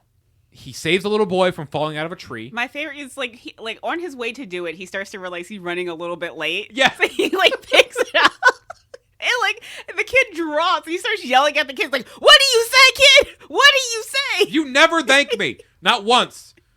I'll see you tomorrow." But my favorite part is I like to think this kid has fallen on him a bajillion times so before many he got it. Oh, yeah. He hasn't gotten there just quite right. Yep. Or he slipped and fallen. Yeah. Thanks, mister. Nothing. He saves Buster from choking at a restaurant. Mm-hmm. As he's leaving, he lights some lady's cigarette. But I really like when Buster's choking his wife. Call an ambulance. Call a lawyer. Call somebody. But they also don't think he's choking. I think she says he's having a heart attack. Yeah. And then Phil just walks up, gives him one good Heimlich, and just poof. If you're gonna chew your steak, get sharper teeth. Oh, that's a good line he has to him. Helps the old ladies with the flat tire. Mm-hmm.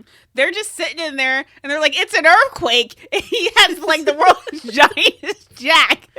And like, thank you, young man. He goes, oh, it's nothing, ma'am. I had the jack. I had the tire. You wait right there. It'll just take me a minute. I just feel like it'd be easier if he let them get out. He probably would. Oh, he must be from the motor club. They're just like, the whole time. That's funny as hell. He must be from the motor club. Yeah. He just helps people all the time. What a nice young man. Now we're at the night of the party. Mm-hmm. And Larry is at the bar trying to pick up Nancy. And it's not working. She is not impressed with anything he's saying. He asks if she's going to go to the party. And he says he's going to go as well. And she kind of has a look on her face of like, fuck, I can't get rid of this guy. Which is insane because Nancy's down to clown. It's like, she's ready to go. What is Larry doing wrong? Right? It's Larry. Larry puts down a tip on the bar. He puts down a $2 tip. And as soon as she has her back turned, he grabs one of the $2 and puts it back in his pocket. What a bum. He also asked her if she wants to see the inside of the van. Which... Very never been kissed of him. Yeah. He took both those dollars back. Oh, did he? Yes. I thought he took just one. Okay, maybe Larry does suck. He does. Mary, maybe.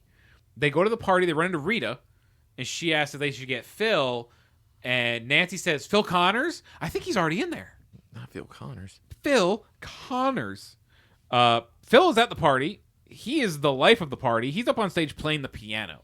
And he is playing fantastic. And I love that the piano teacher is taking credit for this. Oh, yeah. She should. She just doesn't know that she should, but she is taking credit for this. She's in the crowd, and Rita is like standing there, like vibing to the music, and the piano teacher's right next to her. And she goes, "That's my student." Wait, can we circle back real fast? Because This whole movie's about circling back. Yes, but he has a funny line in one of his lessons because she's like, "Are you sure this is your first piano lesson?" And he's like, "Well, yeah, but my father was a piano mover, so Oh, yeah. My father used to move piano, so I got a little bit of practice. Oh, everyone at this party knows Phil. Yes. Everyone is thanking Phil for all of the things he's done for them. Of course, not that little shit that fell out of the tree. Nope. Does not say thank you. Well, he's probably not there. Probably not. This young couple come up to him, the couple from the diner, Fred and Debbie. And Not Feeder. not Feeder, not Fandy, Fally. Sorry, I think you said Fally. Yeah. Yes. But Phil is like, oh, you two kids, congratulations. I'm so happy for you. Here's a little something for you. And he gives them tickets to WrestleMania. Yeah. And Fred is played by one of the most terrifying people on the planet, Michael Shannon. It's like, this is the least scary Michael Shannon has ever looked, ever. But I think also we looked up, he was like 19 in this movie. No, I don't even think he's 19. I think he's like 18. He's a baby. Yeah. The one time he did not look absolutely menacing. Really like Michael Shannon, though. I do. He's so funny. I think it's because he really leans into the fact that he looks like a serial killer. Yeah. No, the man absolutely looks and sounds terrifying, which makes when he does comedy even funnier. He did this I can movie see called Pottersville Yeah. about these furries. Oh no. It's he pretends to be a Bigfoot, Yeah. and it's got him, Ron Perlman, Michael Shannon. It's like the most scariest people in the world. Ian McShane's in it. Yeah. Yep. Oh my I think I said goodness. a wrong name a second ago, but yeah, Ian McShane. Insane movie. It's so funny. It's so bad. Yeah, his wife is having a furry affair where all they do is rub up on each other. Mm. Yeah. The other furry, Ron Perlman. His wife is played by Christina Hendricks. Yes. Yeah. But what's America's sweetheart Judy Greer isn't also in it? is in that movie. Yeah. This old couple walk up to them and they refer to Phil as Dr. Connors. Yes. And it's something he helped the man's back, something with his chiropractic. So that makes me think Phil's been there long enough to learn how to be a chiropractor. That makes me think Phil was there long enough to possibly become a doctor. Yeah. But they call him doctor, and Rita's like, doctor? It's kind of like an honorary thing. Oh, like when they give honorary doctorates to celebrities? Yeah. Then they have Buster comes up, and Buster's wife thanks him for saving Buster. And he goes, well, look, buddy, next time you try to eat, don't try to take smaller bites out of the cow. I think that's where he has the sharper teeth line. Oh, not. I think. He does not. I thought he had sharper teeth right when it happened. He might have. But they start a bachelor bidding auction. And everyone is telling Phil to get up there. Everybody knows Phil. Everyone in this town knows Phil. From this one day. And all these women are bidding on Phil. And it's like 5, 10, 15, 20. Rita, who is awestruck by how amazing Phil is, bids with her checkbook out bids $339.88. Is that how, I can't say that I used the checkbook appropriately. I was taught how to balance checkbook 30 years ago. But does the checkbook keep an account of how much money is in your account? There's a little thing on the back that you write down, hey, here's how much was in there. I That's just spent your this. job. Here's how much is left. Yeah, you're supposed to balance. You're supposed to keep track of how much money you have in your Yeah. your checking account. That's what it's for. It's okay. We weren't taught that. Don't feel bad about it. It's not something you need. I to feel know. like it's something we vaguely were taught in a non-checkbooking class. It doesn't matter. Yeah. I mean, I was, but I never needed it. I've never used it. No. And honestly, I don't really do a good job of seeing if there's money in my account anyway. I usually just hit the thing and hope for the best. Yeah, by the time it was time for me to. Usually it works out. Hey, tomorrow it's going to reset and that money's going to be back in there. Groundhog Day. Yeah. Hope for the best. Hope for the best. By the time I had my own money, it was like, I'm just hoping for the best. hey, you got a bank account now. Well, Rita wins Phil Yes. For And then- $356. $339.88. Yes. Then the saddest thing happens. Larry jumps up there, Oh, Yeah. boy. Throws himself up there. and no one's bidding on Larry. This old lady goes, I got 2 bits. So 2 for $2. 25 cents. This old lady gets Larry. And it's like, Chris Elliott's not a bad-looking guy. He really isn't. A 1993 Chris Elliott, he looks fine. And up until, this point in the There's a mouse in the movie, studio. we didn't think he was a terrible guy either. No, he's just cheap. Yeah. We He didn't just even took know that he tip- was cheap. He just took that tip back. He's Look. been less of an asshole than Phil. We had to have something to compare to how awesome Phil was. So That absolutely. it's just Look like how great Phil is. why was he such an asshole to Larry all this time? It's because Larry sucks. Apparently, Larry deserved it. Yeah, we didn't know. Like, Plot oh, twist. Larry's the villain. So that's what was going on. Larry sucked the whole time. That's why Phil was being rude. Larry's the evil warlock keeping him in this loop. I mean, to be fair, Larry was kind of cruel when it came to Phil dying. Yeah. He was very heartless. I mean, to be fair, No. Larry Phil was really mean to Larry for a lot of it. That's true. Might have But been maybe because they were Larry just was mean mean to Phil. to each other. true. We're only seeing one side of the story. Yeah. We're not seeing what Larry does when the cameras aren't rolling. And that's why we needed the Groundhog Literally. Day 2, and we never got it. Oh no! Stop. As Rita and Phil are leaving the party, though, they run into Ned. Ned Ryerson? Well, this time I think is where Phil, but yes, the one and same. This is where Phil introduces Ned to Rita, and Yep. Phil is his new Ned is his new insurance agent For everything. for everything. He bought all the insurance, and he goes, "Where are we going?" And she goes, "Oh, I don't want to spoil the surprise."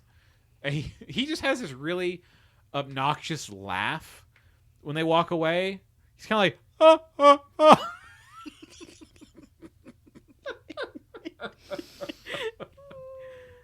It's probably less obnoxious than that. But they go outside, and Phil is doing a little ice carving, and Rita says, "Come on, I'm cold. Let me look. Let me see." And he goes, "Hold on, it's not quite right yet." And when he's finished, he turns this thing, and he carved her face immaculately out of this hunk of ice. And he says something about he knows every he knows every detail of her face. He words it a little differently than that. Yeah. He says, I know your face so well, I could do it with my eyes closed. That's what he says. Not vibing. Not vibing with that. Not big on that one. No? No. Mm, I guess I was technically it's sweet. I was going to but- put that in your birthday card. yeah. Shucks. The look of disgust on Just Erica's put face. Happy Groundhog Day. I can really mess with her and be like, "No, it's your 33rd birthday. What are you talking about?" That would throw me off. I'd be like, what? Let me get my knob gobbled. Not your gallbladder? Gobble this knob. That might be a little, That might, A little difficult? well, that's a little freaky right there, ma'am. that should, Let's- just say you're eating ass. Damn. God damn. Jesus. This wholesome family movie, you're ruining it.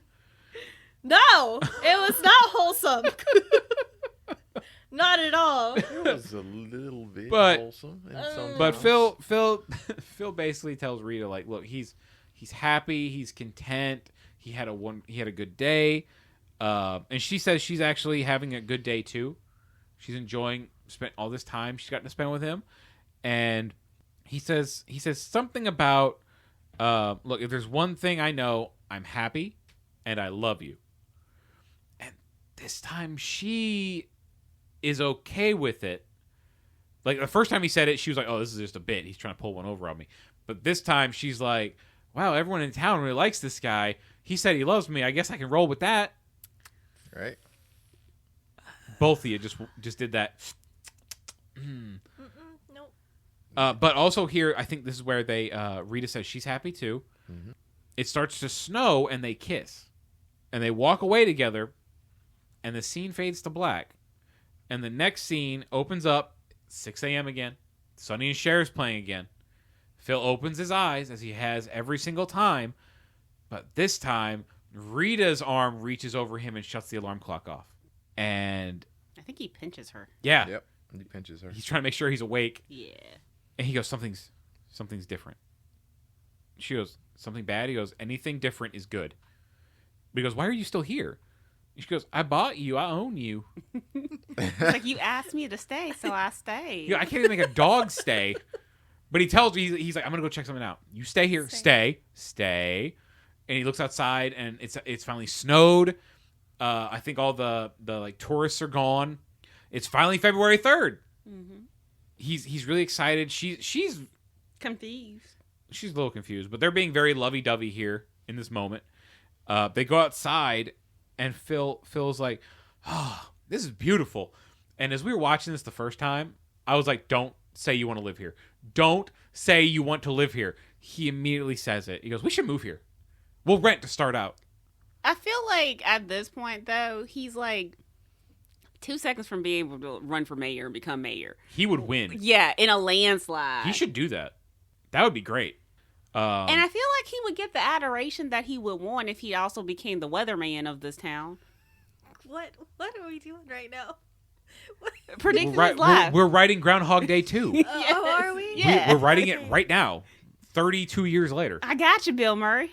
But they walk off together. They're having fun. They're hopping over the fence. They're running through the street, and our movie ends. Thankfully. Terrible. There was a lot of blue in this movie. A lot of blue. Yeah, a lot of the color blue. Yeah. Yeah. There's more blue than there was Groundhog. And beavers. But if you had seen this movie in the theater in 1993, this would have cost you $4.14. Good God. Just the once. You don't got to go see it a bunch of times. You're not trapped. But let's go through, and everyone can say their final thoughts, and if they would regret if they had seen this in the theater. And I'm going to start with Erica. My final thoughts. Oh, circling back real fast to how I think he got trapped into the loop. When they first get back to the thing, he's on the phone trying to be like, hey, this is emergency. Do you have anything for celebrities? Oh, you're right. Yeah. I was like, he gets smacked in the head with a shovel. I think that's how he got stuck in the loop. The shovel? The shovel knocked him into the loop. Oh, okay. Magic shovel. Yes. So he was in like a coma and just kept reliving the same day? It's like Jacob's Ladder. Yeah. But less scary, more funny. It's a movie. Not a piercing. It's also a plant name too, if you really want to add to it. Oh, there's a lot going on. I feel we've thrown too much information at her. Oh, no. Her mind's still stuck on the piercing. I've seen the piercing. Oh, no. Yeah. Well, it was very traumatizing. And you've also seen this movie. What'd you think about it? I liked it, surprisingly. As Jeremy pointed out, it is a heist movie, so that really worked for me. Yeah, I liked it. I don't think I would want to see it in theaters, but if I did see it in theaters on like a date, I don't think I'd be, thrown off. I was confused that it took place in Groundhog's Day, but It's in the name. Yeah, I'm not the brightest sometimes. If it helps at all, I never remember where Groundhog Day is on a calendar. I will probably now after watching this twice. Is it a bank holiday? No, it's not. Look, if the groundhog's working, you're off. It's a bank holiday. Legitimate question. Okay. But I liked it. I think I'll probably watch it again. Okay. Not anytime soon, but For again. Christmas, maybe. Maybe, or throw it on for Groundhog's Day. There you go. Yeah. Etta, what'd you think? It was okay. Like Jeremy said, I kind of tapped out after. It was okay. I mean, it was sweet. I like how he finally got some, character development at the end. So I enjoyed that, but I wouldn't have wanted to see it in theaters. And I don't know, probably won't watch it anytime again soon. That's fair. Yeah. Jeremy, what'd you think? Oh my gosh, get up. I thought the movie was all right. Classic comedy. A little bit of a sci-fi sprinkled in with the whole reliving the same day and everything. Mm-hmm. I don't know if I went and seen it in theaters. I really only like to go see like action movies in theaters. So Fair. but Fair yeah, enough. Yeah, no, I thought it was all right. Okay. I like the movie. I really like Etta said, I really like this character development.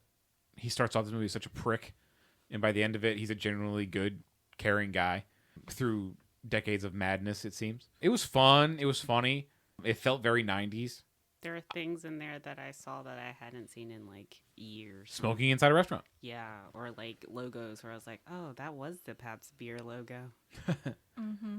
I think it kind of bugged me that there was no definitive break to getting out of the loop. You See, know? that's what I liked. I liked the fact that we didn't see exactly what started it, and we didn't see exactly how it broke. I didn't mind that. And before I jump into, I got a few more facts. I would have regretted seeing this in the theater. I liked it, but if I had gone to the theater to see it, I would have left a little bit disappointed. Well, you only spent $5, so. Didn't you say there was a sound cue? There was a sound cue when they kissed at that very last kiss that they had that night when they were like, I'm happy too. And they kissed and there was like this sound. And I think I don't think it was snowing right then when it happened. I think it starts snowing after they kiss. Yeah, but they kissed, there was a sound cue like that, like Like when something magical happens. like wind chimes? Yeah, something like Yeah. that. There was like a sound And cue. he's like, oh, and well, I'm just it's like, broken. oh, that's how you know the thing's broken now. And I was like, really? Are you sure? I'm like, there was nothing else. There's only 5 minutes left, so I hope so. Yeah, by the time he starts his good final run, his perfect run, the movie's damn near over. Yeah. But the some of the facts were the movie was originally going to start with Phil already trapped in the loop, and you as the viewer figuring it out as the movie progressed. That would have been fun. That could have been fun. I believe that was one of those things where Test audiences were confused. no, I think Harold Ramis promised to leave that in, but in the end they actually did change it. Oh, Harold Ramis originally offered the role or wanted Tom Hanks to play Phil, but decided against it, saying Hanks was, quote, too nice. He was about to be on a run, though. No pun intended, with Forrest Gump, Gump. yeah. Yeah. Yeah. You're not wrong. The other thing was when Phil reads to Rita as she falls asleep. That was apparently improvised because on Bill Murray's wedding night, his wife got too drunk on champagne, and he fell asleep reading to her. Aww. Yeah. A fun fact that kind of diminishes from this movie: when they were making it, Bill Murray was going through a divorce. Oh. That's why he was so cranky. Yeah. Perfect. But that is Groundhog Day, and in 2 weeks, our next movie is 2 weeks is going to be another SNL alum, Steve Martin, in The Jerk from 1979. You mean I'm stuck like this? Phil was saying that in this whole movie. Legit. Join us in 2 weeks when we talk about The Jerk. We've been getting to the theater. You can find us on all social medias at Get2Theater, Get the number 2 Theater. And I'm Adam. Happy birthday, Feature Erica. I'm Etta. I'm Jeremy. We'll see you guys next time. Happy birthday.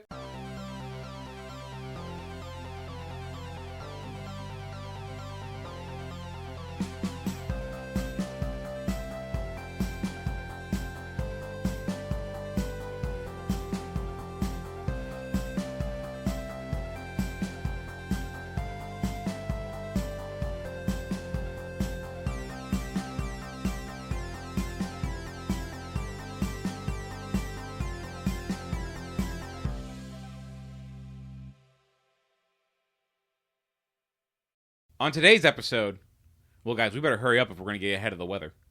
Now grab your tickets because we're getting to the theater.